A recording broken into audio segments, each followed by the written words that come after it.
ছোট একটা ৫ বছরের মেয়ে আছে, এখন আবার ৬ মাসের প্রেগন্যান্ট। এই অবস্থায় ঘরের কাজকর্ম করা কষ্টকর। সবাই এটা জানেন। ছোট ভাই বিয়ে করেছে কয়েক মাস হলো। গরিব ঘরের মেয়ে, কোনো জাতের না। ভাই কি দেখে বিয়ে করেছে ভালোই জানে। তাই মেয়ের বাবার সাথে মিলে একটা বুদ্ধি করলাম, ভাইয়ের বউকে এই ৩ মাসের জন্য এনে আমার বাড়িতে রাখলে কেমন হয়। ফকিন্নির মেয়ে রাজরানী হইছে। আমার ভাইয়ের ঘাড় ভেঙে কয়দিন আমার কাজকর্ম করলে তো আর ওর জাত যাবে না। ভাইকে ফোন দিয়ে বললাম বউকে পাঠিয়ে দিতে। ৩ মাস আমার এখানেই থাকবে, আমার কাজকর্ম সব করবে, আমার কাছেই কিন্তু ওকে থাকতে হবে। এটা ভাইকে বললাম। আমি সংসারের কিছুই এখন আর করতে পারি না, আমার মুখের উপর কথা বলবে সেই সাহস ভাইয়ের নাই। সে সুরসুর করে বউকে পাঠিয়ে দিল আমার কাছে। ৩ মাস ওকে আমার কাছে রাখছি। এই আমার ঘরের টুকটাক কাজ, রান্না বান্না, আমার স্বামীর কাপড় চোপড়, মেয়ের কাপড় চোপড়, আমার কাপড় চোপড় ধুয়ে দিয়েছে। আর টুকটাক ফরমাইশ, কখনো তাকে ছাড়া ভাত খাই নাই। সবসময় ভালো ভালো খাবার খাইয়েছি, বাপের বাড়িতে খেতে পাইতো এসব। কিন্তু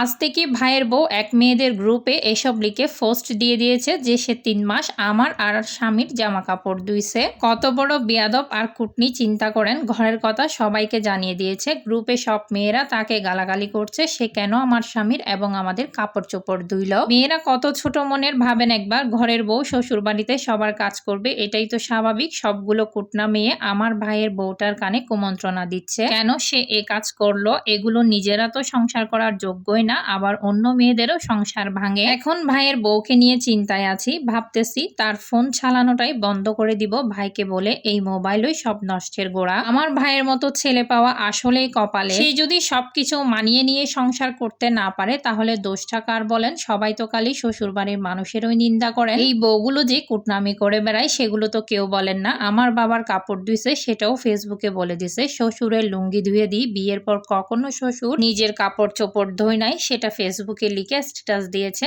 আমার ভাইয়ের সংসার করলে তুই আমার বাবার কাপড় ধুবি না, আমাদের 14 গোষ্ঠীর সেবা করবি না, না করলে তুই কিসের বউ। কয়দিন আমার বাড়ি গিয়ে একটু কাজকর্ম করে সেটা সবাইকে বলে বেড়াচ্ছে। আপনারাই বলেন আমি কি কোনো ভুল কাজ করেছি? কখনো তাকে ছাড়া একবেলা খেয়েছি সেটা বলতে পারবে না। সব সময় একসাথে বসেই আমরা খাবার দাবার খেয়েছি, আমরা যা খেয়েছি তাকেও সেটাই খাওয়াইছি। আমার মতন এমন ভালো নন্নাস আছে কার কার আপনাদের অবশ্যই কমেন্ট করে জানাবেন যে ভাইয়ের বউকে এত ভালো ভালো খাওয়ায়। ভাইরে ভাই, আপনারা আবার এটা সত্যি মনে করিয়েন না, আমার সাথে এমন কোনো কিছুই হয়নি। এই ঘটনাটা আসলে একটা সত্যি ঘটনা, কিন্তু আমার সঙ্গে হয়নি। যিনি ভিকটিম তিনি একটা পোস্ট করেছিলেন, আমার ওনার জন্য খুব কষ্ট হয়েছে, তাই আমি এটা একটু সাজিয়ে বললাম। এমন নোংরা কাজ যারা করে তারা আসলে কি ভেবে করে সেই জিনিসটা ফুটিয়ে তুলেছি। সমাজের অসঙ্গতি নিয়ে লেখা এরকম পোস্ট আজকের নতুন নয়, অনেকেই লিখে। খারাপ মানুষ আসলে কি ভেবে খারাপ কাজ করে ওরাই ভালো জানে। ভালো লাগলে সাপোর্ট করবেন।